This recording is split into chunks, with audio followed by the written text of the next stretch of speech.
Well, hello everyone, and welcome to another podcast of the DC Capstone Report.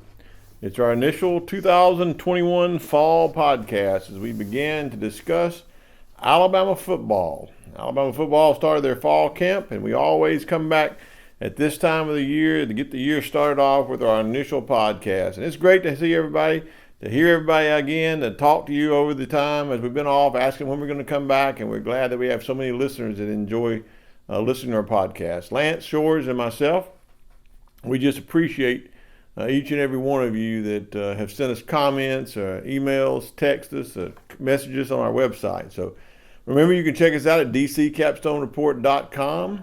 You can check us out on YouTube, DC Capstone Report YouTube channel. We have a Facebook page, DC Capstone Report Facebook page. Also, Lance has some other great sites, RollTideBama.com and FreelancePictures.com, where you can get some great pictures and some great Alabama content. Well, in the first segment today, we're going to just take a look at the overview of the Alabama football team entering this 2021 fall football camp. In the second segment, we're going to look at the offense. We're going to go in deep on do the review of the offensive side of the ball. In our third and final segment, we'll take a look at the review of the defensive side of the ball. You're listening to the DC Capstone Report. The DC Capstone Report is featured each Tuesday morning on the Martin Houston Show at Tide 100.9. You can listen live at Tide100.9.com. Well, we are in our first segment today. Just an overview on this DC Capstone Report of the Alabama football team 2021. Where are we? Well, there's a lot of things have happened since we were last year for our spring coverage, and that the NIL, or the name, image, and likeness legislation that has passed has been a big topic in the offseason, and we've seen a few of the players at Alabama take advantage of that. We've seen a branding company come in with the university to be able to brand some merchandise where you might be able to get a jersey or different things, and there's a lot of different players that take advantage of that. So I think that's good. It's going to be good for the individual players. Well, not yet really eyes how it's going to affect the college football itself. One of the questions coming into this year is, how are the focus going to be? The focus going to be good on the team. So we'll see. That remains to be seen.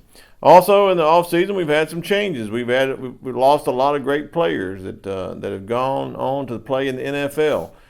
We've lost some good coaches that have gone on to take jobs elsewhere. So that, with those type of turnover, always brings change. So one of the questions that we have entering in this fall camp is, how are the newcomers going to do? What's the freshmen? Last year we had about 6 freshmen that got to start or play a significant playing role on the Alabama football team that ended up being national champions. So what will the freshmen do this year? What will the newcomers, the transfers? We have 2 high-profile transfers that are coming in this year. What will they do? How will they be able to contribute is another question we need to look for. Also, what about the football coaching staff that's been assembled? What's going to be a make of the coaching staff? Well, I think to answer some of these questions, it's going to take a couple of weeks for us to realize and see, number one, where are the kids' heads at? Does this name, image, and likeness stuff, is it going to cause them some distractions? I think that remains to be seen, but we'll look at that down the road and see what kind of role it plays this year. As far as the turnover, I think it's obvious that we're going to be young on the offense this year. Last year we were young on defense, but this year most of our experience returning is going to be on the defensive side of the ball. So I think we're going to see a flip from last year to young offense and a more experienced defense.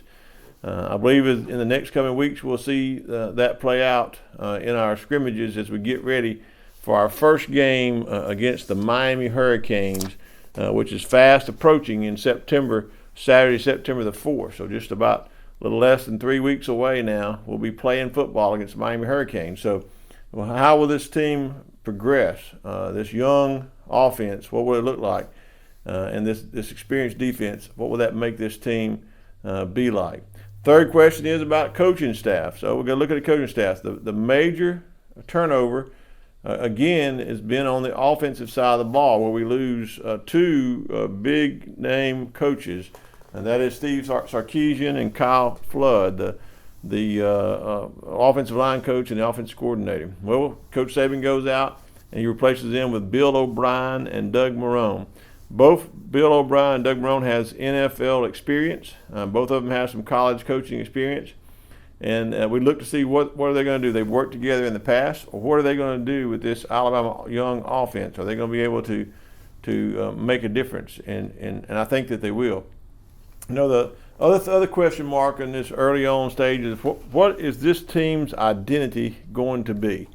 I think it is very clear that last year's team's identity came together early on, battling all the COVID-19 protocols, battling over the questions of whether or not they were going to get to play, whether there would even be a season.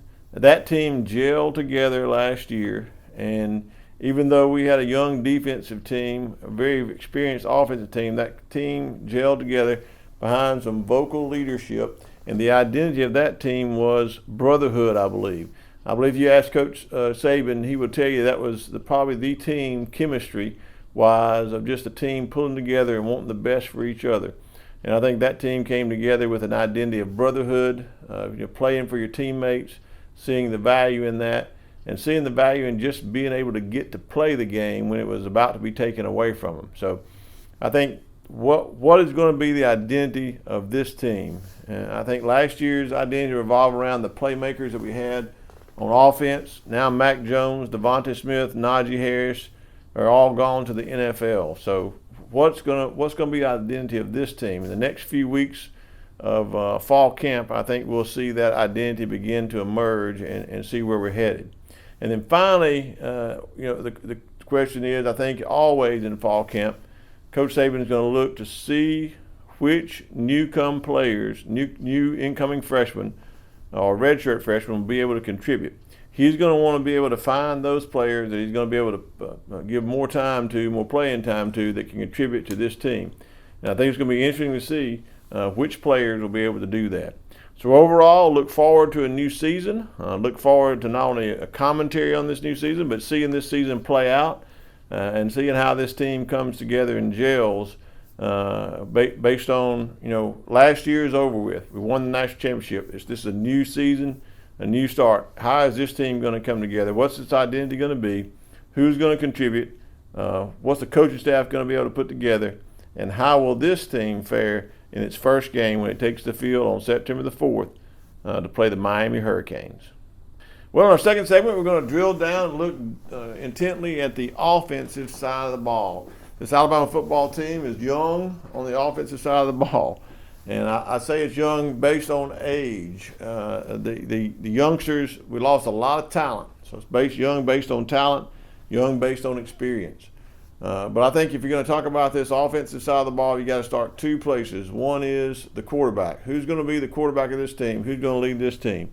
I think so far during spring practice and in the early practices of the fall and even in the first scrimmage, it's clear that Bryce Young has separated himself from the quarterback room as to be the starter. Everybody thought that's what it would be like, but it doesn't appear he's even been pushed much by Paul Tyson, who's right now at second string. And then you have Jalen Miller, the incoming freshman, is the third stringer. Now, I will tell you this. In that quarterback room, there's a lot of people that's high on Jalen Miller. You heard it here. Jalen Miller is got the physique. He's got the arm strength. He's just got to get the command of the offense and command of the game before he begins to push for more playing time. But I think they might even this year find a role for him on this team because he's such a great athlete. There's a lot of people in the Alabama offensive room that are very high on Jalen Miller. Now, that's not taking anything away from Bryce Young or Paul Tyson. All of them have their strengths. But it's clear so far that Bryce Young is the leader of this quarterback room. He's been more of a vocal leader. He's also been a leader by his conduct and the way he carries himself on the field. So I think that it's going to be well established that coming out of this fall camp, Bryce Young will be the starter. And what can he do with that? Well, I think in the first scrimmage, we've seen a little bit about that. In the first scrimmage, it appears that he had 3 touchdown passes and 1 interception. Now, I think the interception is something you'll have to work on, but the touchdown passes were obviously a good sign that he's getting the ball down the field.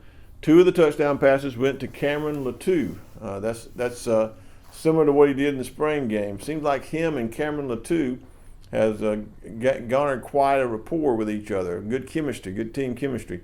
As many of you are well aware of, Jahlil Billingsley was missing from the early practices due to some COVID-19 guidelines and protocols they had to put in place, so he's a little behind. But Cameron Latou has taken advantage of that and really done a good job. You know, he is a switch from a linebacker to tight end. It's taken him a little while to catch a hold of the offensive side of the ball, but from everyone I'm hearing from, he's done a really good job, and he and Bryce Young have a good rapport, good team chemistry. So he caught 2 of the touchdown passes in the scrimmage this past week. The other touchdown pass went to Trey Sanders. Now, in my opinion, that is a positive, great thing. That from one, it tells you that Trey Sanders has bounced back from his off-the-field injuries that he suffered in that tragic car accident late in the year last year. You know, some people were concerned, would he be able to get back? But he is practicing in full gear, contact. He's doing really well, and he's gotten himself in really good shape to come back. He might be the most surprised in a full, a very full running back room that's got some great running backs in it. But he has really positioned himself to get some playing time during these early scrimmages and early practices. So look for him to be maybe a breakout player in that running back room. It's good to see that Trey Sanders was contributing to that first scrimmage. So Bryce Young is definitely the leader. You go from there on your offensive side of the ball and you look at your running backs. You know, last year we had Najee Harris, which was really the leader in that locker room, leader in the running back room. Brian Robinson takes the reins this year. If you look at him, he has got himself in perfect physical shape. And I'll just add a plug here for our strength and conditioning staff. Dr. Ray and Matt Ballou have got this. David Ballou and Dr. Ray have got this team in physical shape. If you look at any of the photos that are coming out, any of the video that's coming out of these fall practice camps or the scrimmages, you see some great definition on these players, and I see many of them in tip-top shape. So that's a tip my hat to the strength and conditioning staff.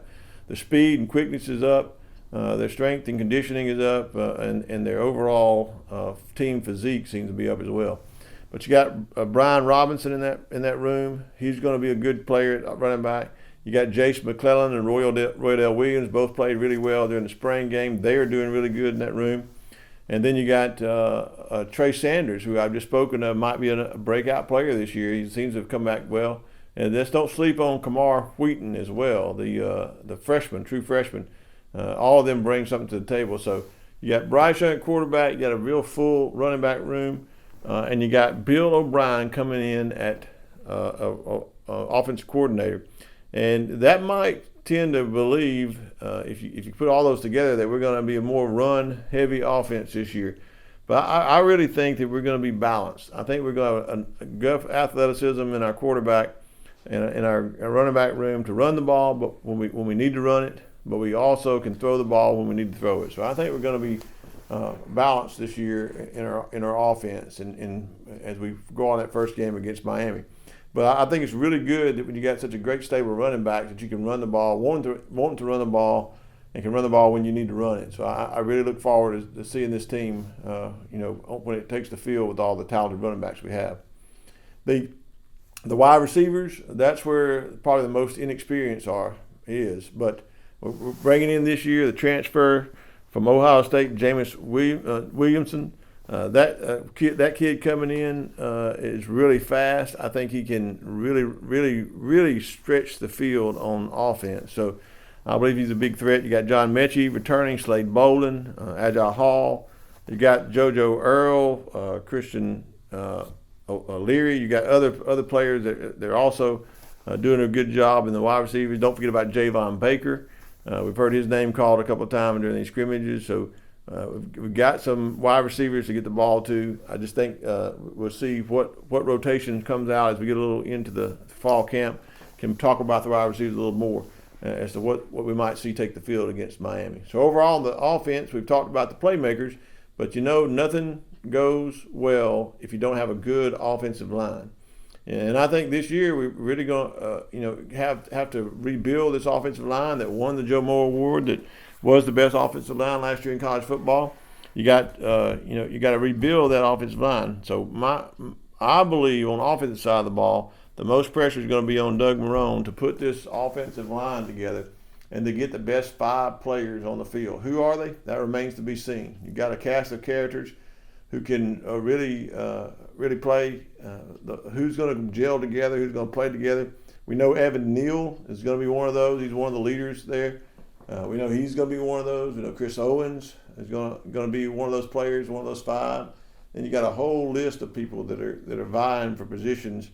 And you've got some newcomers, and you've got some players that have been there a year or two to take that. We'll talk more about our offensive line next week. But on that offensive side of the ball, although it's young, I look for us to come out against Miami and be a very balanced offense, run the ball when we want to run the ball, and pass the ball when we need to pass the ball. And I think that we're going to be a really good show. And even though we're young, and it's clear that in this first scrimmage, the defense was a little ahead of the offense.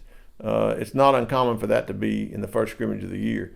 So I look for this offense to get some experience early on, play well against Miami, and really gel together and come together with Bryce Young being their leader, both on the field and in the locker room. Well, we come to the third and final segment this week of the DC Capstone Report. In the third and final segment, we're going to talk about the defensive side of the ball. So one thing I'm excited about is finally in this defensive side of the ball, are we going to have a defense? Is Pete Golding, the defensive coordinator, finally going to be able to put a defense on the field that is what we would consider that Alabama defense, to impose your will on the other team to a point to make them want to quit. And I think that's where we missed a couple of steps, and a lot of that's to do with in the past couple of years with the offenses that we've been playing against and different things. So here we have the opportunity itself to really make a difference and come back to Alabama football way of playing defense. So I'm excited about several players on this team and the way things are going. But let's first talk about the newcomers that I'm excited about. 2 names that I'm hearing out of the camp are 2 defensive backs that are freshmen that are really, really making some plays, and that is Kool-Aid Mckinstry, the cornerback, 5-star, who's won the Gatorade Player of the Year award recently. He is really making some plays on the defensive side of the ball and doing a really good job. One thing that's interesting about him is, having a cornerback that's a freshman that can do this is extremely, extremely valuable. But he's able to play the pass and the run, even to the point where they can push, slide, slant the plays to go his way in the run games because he has such good on run support. So we've not had that in a while. Marlon Humphrey did a great job of being great on run support and in the pass, but to have a freshman that can do that, if opposite the other corner that's a good lockdown corner, is really unheard of. So that's really been good hearing him come out of that fall camp. The other player that I'm hearing about, which we've all known was a great athlete because he plays so well in high school, but didn't know it was going to translate when he got on the field here, and that is Tyrion Arnold. Tyrion Arnold is taking his switch from safety to cornerback in a good way, and he's done really, really good, doing really, really well. Coach Saban said when you make a switch like that, you have a hard time catching up, but he's caught up with the plays really well, caught up with the play-making ability and that defense really well. And he was one of the ones that intercepted Bryce Young in the scrimmage Saturday. So he's got ball skills. He's very athletic. He can do run support. He's a hard hitter. He does all those things that you would expect from a very athletic person. So between Kool-Aid Mckinstry and Tyrion Arnold stepping up, and you got Kyrie Jackson, don't sleep on him, a junior college transfer. That's 3 new names in the defensive backfield to go along with Jalen Armour-Davis and Josh Jobe, Daniel Wright, Jordan Battle, all those returning players, along with Malachi Moore and Brian Branch that we knew about. So a area that last year might have been a weak point with having to start so many freshmen now becomes a stronger point with the players that are coming back and the new ones that have showed up as well. So I'm excited to see how our defensive back play both against the pass and on run support. And that you come up then into the line, you look at our inside linebackers. You look at our inside linebackers this year, and you got Christian Harris and Jalen Moody, who both know the system, who both know the defense. And the game, the more you know the defense, the more the game slows down for you. And they are really playing well in the scrimmage. And then you add Henry To'oTo'o to that, the transfer from Tennessee, another 5-star prospect that transferred in. He is turning heads as well. Great athlete, great ability to play. And then you've got players behind them that are redshirt freshmen, and you got some freshmen that are coming in that are athletes that are doing a great job as well. So that position that at one time may have been thin has really beefed up, and having to have 4 or 5 deep to come in and play, which I think is exciting to see that as well. If you move closer to the line of scrimmage, you get to talk about our outside linebackers. Now, these outside linebackers, to me, are 2 of the best in college football. Will Anderson Jr. did so great as a freshman. He is just, as what I've heard coming out of the camp, he's just turned up the heat and done even better in his sophomore season. So you got Will Anderson Jr. and Christopher Allen both playing well and doing a great job. Then behind them you got Drew Sanders, King McQuda, who put his name in the transfer portal but didn't transfer. You still got him on the team. And then you got some great outstanding freshmen that have come in to help the outside linebackers as well. Then as you get on the nose on the ball, you got some really good defensive linemen. Probably, I would say, 6 or 7 in rotation that can play. I'm thinking one name to call out that I want all the listeners out there to look for is Tim Smith. Years ago I called out Quinton Williams early on as being a great player. He's now playing in the NFL. Then I called out Christian Barmore, somebody to look at. He's now playing in the NFL. I'm calling out now Tim Smith. I think this is a young, up-and-coming defensive lineman that you watch is going to, by the end of the year, just playing lights out for this Alabama team. So I think our defense is strong. I think this year we have an opportunity to be really solid on defense. And I think if we can improve one thing on our defensive side that's going to make this team better, and that is to get off the field on third downs. If we can do that, I think that's going to be important for seeing this defensive team go far. I hadn't had time to talk much about our special teams, but the one name to listen for is a 6'6" Australian punter named Burnip. I hear he's been booming the ball in these fall practices, and let's give it a couple more weeks to see how consistent he is. But I heard he's been booming the ball, so our punting might be much improved over last year. Well, that has it. That's our first podcast for the DC Capstone Report of the fall year. We're going to try to be back here each and every week on through the end of the college football season. And look forward to being with you. Lance and I, again, thank you for tuning in. Thank you for listening to us. And we look forward to bringing you some great content. As we always say here at the DC Capstone Report, we're known for bringing a fresh new perspective and commentary to Alabama sports. So we look forward to sharing that with you over the season here of Alabama football 2021.